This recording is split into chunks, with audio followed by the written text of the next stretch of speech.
All life is precious. If you're an avid fan of the AMC series Fear the Walking Dead, then you would know Walking Dead import Morgan Jones.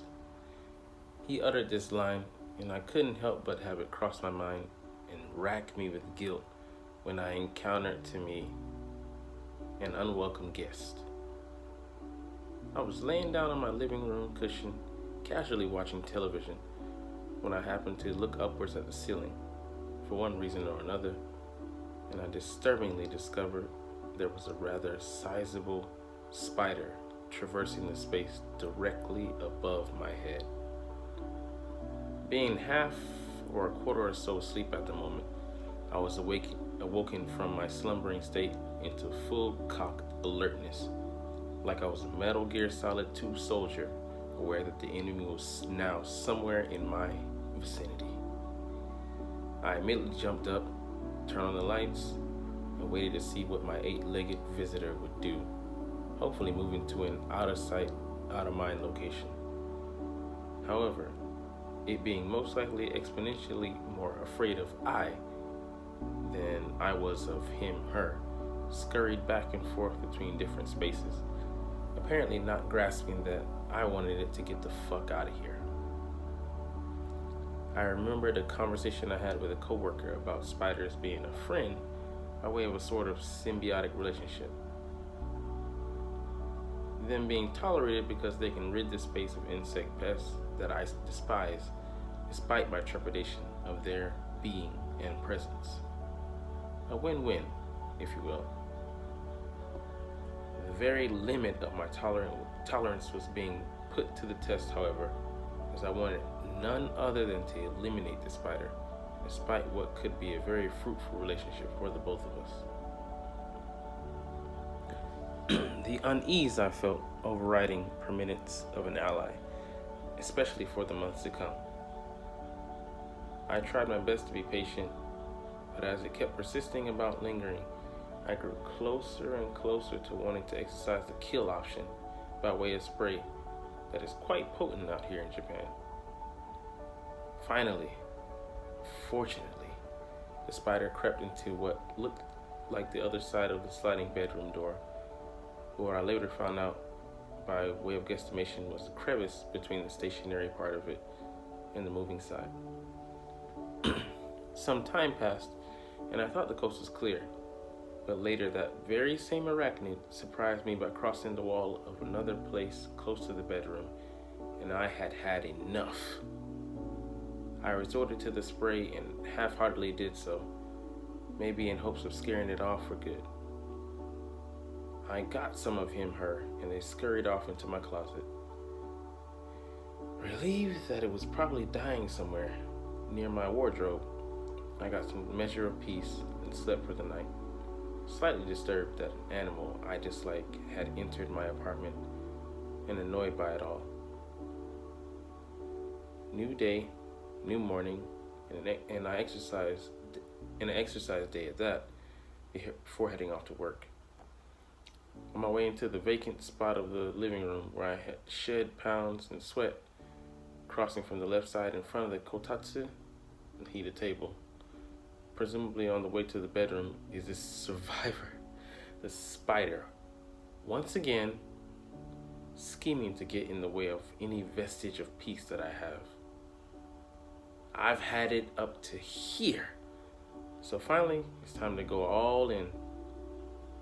I ready myself for a full-out assault, grab the Japanese equivalent to raid, and go to town, spraying away. I gave it some potent, acute doses, so the brown guy scurried here and there, and a bit deliriously so, as creatures are apt to do when they're fighting for their life, but maybe due to the poison. Once it selected a long stretch of the kitchen space, that was a death knell. It was too long of an opening, and I took advantage, barraging the non-neighborhood spider with a long press of the golden button. A blast I knew it would not be able to recover from, or I had hoped at least. And it was quite the soldier.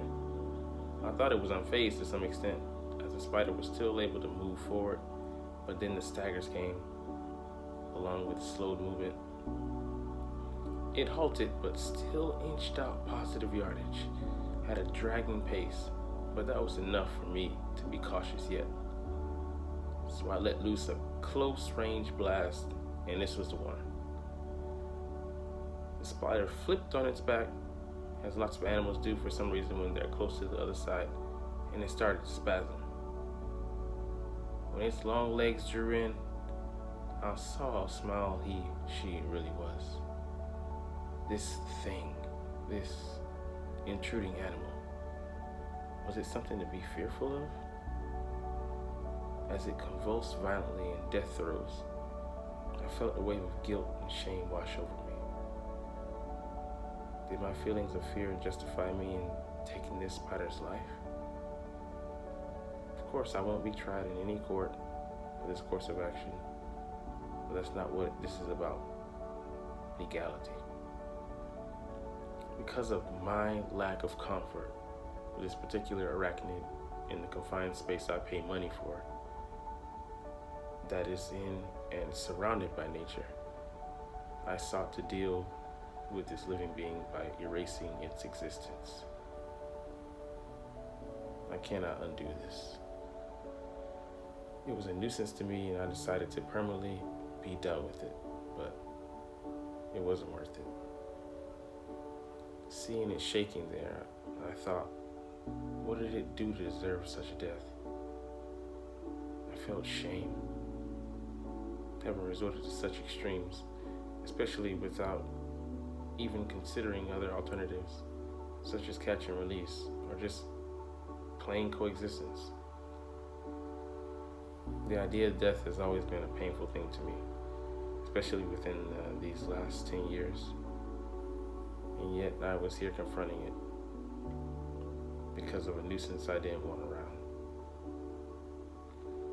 It kind of ruined my day and was heavy on my mind throughout the week. And even now, as I type this script, it weighed on me. Why couldn't I have shown this creature was doing me no harm compassion? Why could I have not simply valued its life over the scariness I felt by it being there? When I think about comparing the two, in retrospect, it now seems small. The fear I had of this gentle animal. I've killed hundreds of other creatures before, so why was this one so different?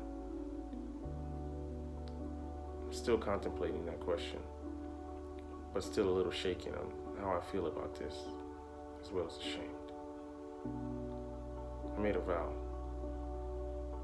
I would at least try and touch the creature, and I so outrightly disrespected by taking its life in such a callous manner. I kept that promise today, with trembling hands at first, but it happened.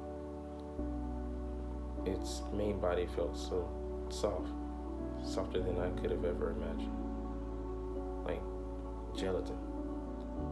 Its once elongated legs stretched inwards since the moment of death. I rue my existence in this moment. Why did I have to do that? Is this how another living creature should be treating another? We grace the same earth, don't we? I apologize, dear spider. I'm sorry. I promise that for the next one I encounter in my abode, I'll try to exercise patience. I know that can't bring you back. Doesn't even serve as penance. It's just, I regret what I've done. I have to be better. What wretched creatures we are. Humans. Damn it. These are my thoughts of the day. Like, comment, share, and subscribe if you like.